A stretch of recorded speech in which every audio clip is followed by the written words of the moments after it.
Puji Tuhan, selamat pagi Bapak Ibu Saudara dikasih Tuhan. Kalau pada pagi hari ini kita boleh ada sebagaimana kita ada, semua karena berkat Tuhan. Puji Tuhan, renungan pada pagi hari ini saya berikan judul, Lakukan dengan Sukacita.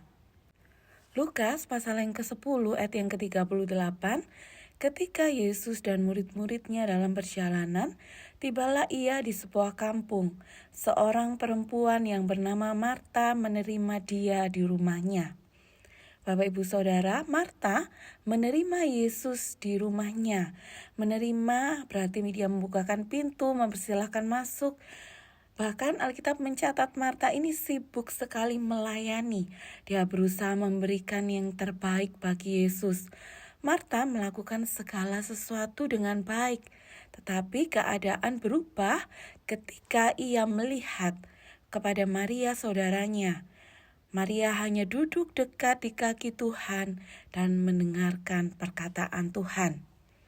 Ketika melihat hal ini, Marta yang sibuk bekerja, yang sibuk melayani Yesus, dia mulai bersungut-sungut, mulai mengomel, bahkan dia mulai menyalahkan Tuhan, menganggap Yesus tidak peduli pada apa yang Marta lakukan. Pelayanan Marta, kita mengenalnya dengan pelayanan meja, dianggap orang tidak seberapa penting atau tidak punya nilai rohani jika dibandingkan dengan apa yang Maria lakukan, yaitu mendengarkan perkataan Tuhan.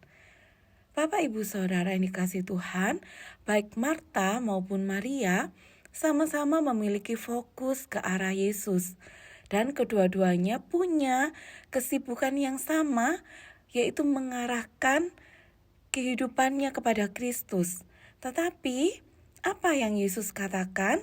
Yesus berkata, Marta, Marta, engkau khawatir dan menyusahkan diri dengan banyak perkara. Tetapi hanya satu hal yang perlu, Maria telah memilih bagian yang terbaik, yang tidak akan diambil daripadanya.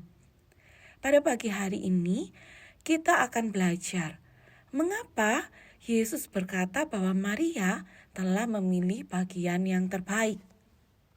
Yang pertama, kata yang terbaik dalam Lukas pasal yang ke-10 ayat yang ke-42, tetapi hanya satu saja yang perlu, Maria telah memilih bagian yang terbaik. Yang terbaik dalam ayat ini dalam bahasa aslinya adalah agathos, yang berarti murni, baik, pleasant, joyful, happy, yang artinya menyenangkan, gembira, dan bahagia. Maria melakukan apa yang ia kerjakan pada saat itu, yaitu duduk di kaki Tuhan, mendengarkan perkataan Tuhan dengan hati yang murni, yang tulus, dengan sukacita, dengan bahagia dan gembira, bukan tanpa paksaan. Di dalam 2 Korintus pasal yang ke-9 ayat yang ke-7, hendaklah masing-masing memberikan menurut kerelaan hatinya, jangan dengan sedih hati atau karena paksaan, sebab Allah mengasihi orang yang memberi dengan sukacita. Lembaga Alkitab Indonesia memberikan judul pada perikop ini, memberi dengan sukacita membawa berkat. Bapak Ibu Saudara, yang Tuhan inginkan saat kita memberi, hal ini bukan hanya materi saja, tetapi juga ketika kita memberikan waktu kita, memberikan tenaga kita, untuk kita mendengarkan firman Tuhan, untuk kita melayani Tuhan. Tuhan ingin kita memberi dengan kerelaan hati, dengan hati yang sukacita, bukan dengan paksaan. Berdoa atau duduk di kaki Tuhan bukan hanya soal tempat di mana kita berdoa, bukan posisi kita berdoa, tetapi bagaimana kita meluangkan waktu kita untuk Tuhan, memberikan waktu kita untuk berbicara kepada Tuhan, memberikan telinga kita untuk mendengarkan suaranya dengan hati yang penuh sukacita.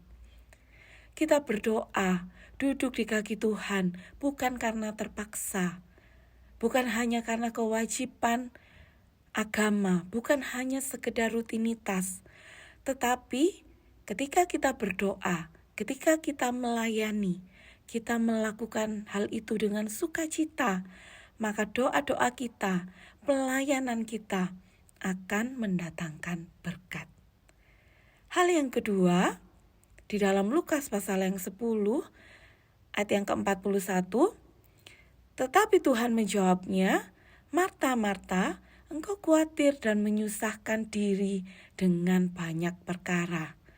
Marta khawatir dan menyusahkan diri dengan banyak perkara. Marta sibuk sekali melayani, tetapi dia juga melihat kepada orang lain. Dia melihat pada apa yang Maria lakukan. Dia mulai membandingkan apa yang Maria lakukan dengan apa yang dia lakukan.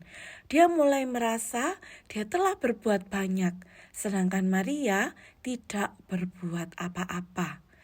Ternyata saat kita melayani, tetapi kita juga memandang orang lain, mulai membanding-bandingkan, hal ini tidak berkenan di hadapan Tuhan.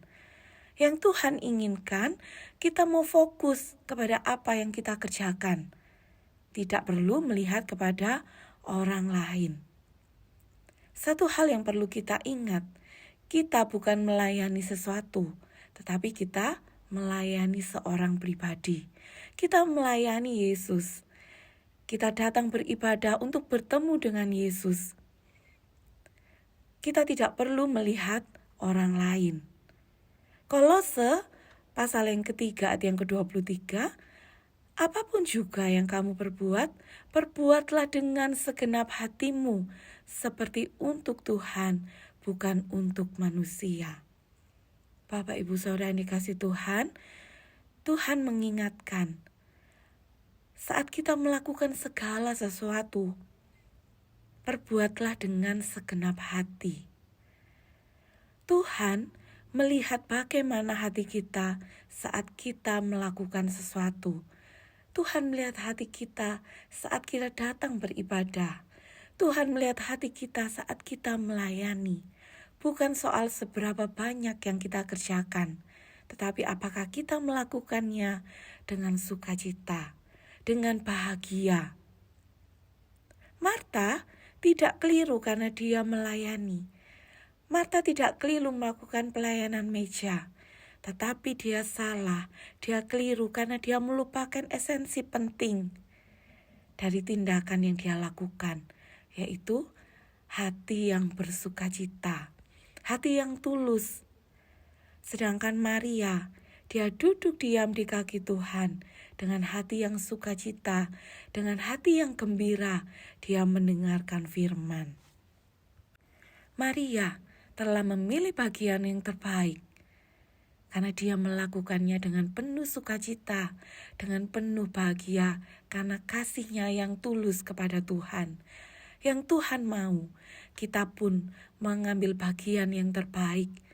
Saat kita mengerjakan apapun, baik saat kita berdoa, baik saat kita mendengarkan firman, saat kita melayani pekerjaan Tuhan, maupun saat kita sedang melakukan aktivitas kita, kewajiban kita, apapun yang sedang Tuhan percayakan, mari Bapak Ibu Saudara, kita melakukannya dengan sukacita, maka ada berkat-berkat Tuhan yang tidak akan diambil daripada kita, yang akan kita nikmati.